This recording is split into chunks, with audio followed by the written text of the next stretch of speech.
आपने सुना, Joe Biden को पूरी तरह से अमेरिका इस घड़ी में इजराइल के साथ है, यह बताया जा रहा है निनाद साहब। लेकिन किस हद तक अमेरिका साथ देगा इजराइल को, यह अपने आप में एक बड़ा सवाल है, क्योंकि यह कह दिया गया कि बूट्स ऑन ग्राउंड नहीं उतारे जाएंगे और इजराइल भी कह रहा है कि हमें किसी दूसरे की मदद की जरूरत नहीं है। लेकिन बड़ी सैन्य मदद तो पहुंची है अमेरिका से इजराइल।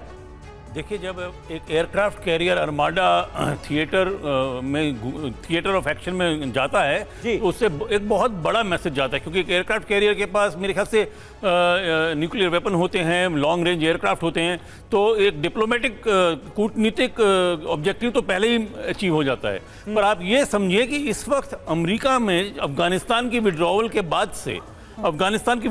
बाद से अमेरिका में एक माहौल है जिसको कहते हैं आइसोलेशनलिज्म का। वो नहीं चाहते कि किसी और की पचड़ों में पड़े, लीडरशिप करे। तो मेरे को लगता है कि सबसे बड़ी बात यह होगी कि टेक्नोलॉजी और एयर पावर के सिवाय क्या अमेरिका कुछ करेगा, और ईरान का क्या रिएक्शन आएगा। देखिए, ईरान डरने वाले कंट्रीज में से नहीं है।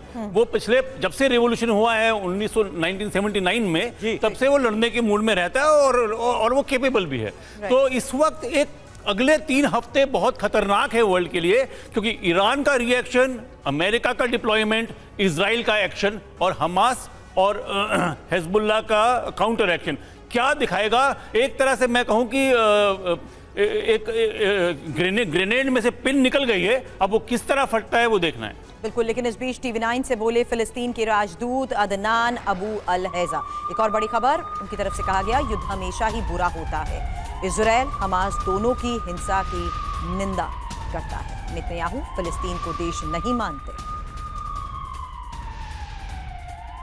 But we have seen visuals, we've seen pictures. There is Israel that's bombing right now Gaza and the buildings there, and people are being killed. But similarly, we've seen visuals of Hamas militants roaming around the streets of Israel, West Israel especially, and civilians, women, children being dragged or shot at.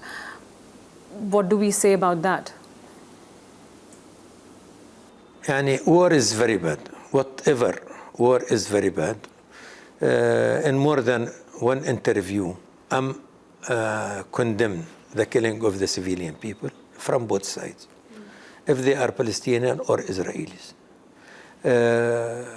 Now what we want in general is to stop this war, make ceasefire, and to make coalition in the world, start from India to the European, to the American, to the Arabs, to make pressure against the Israelis to come to peace, because the Israelis are refusing any kind of peace.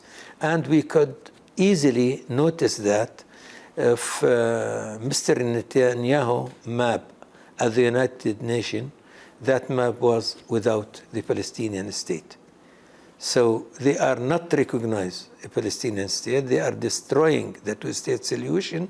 They are not giving the Palestinian any hope to live. Without that, they will never get peace at the same time, and we will see war from time to time.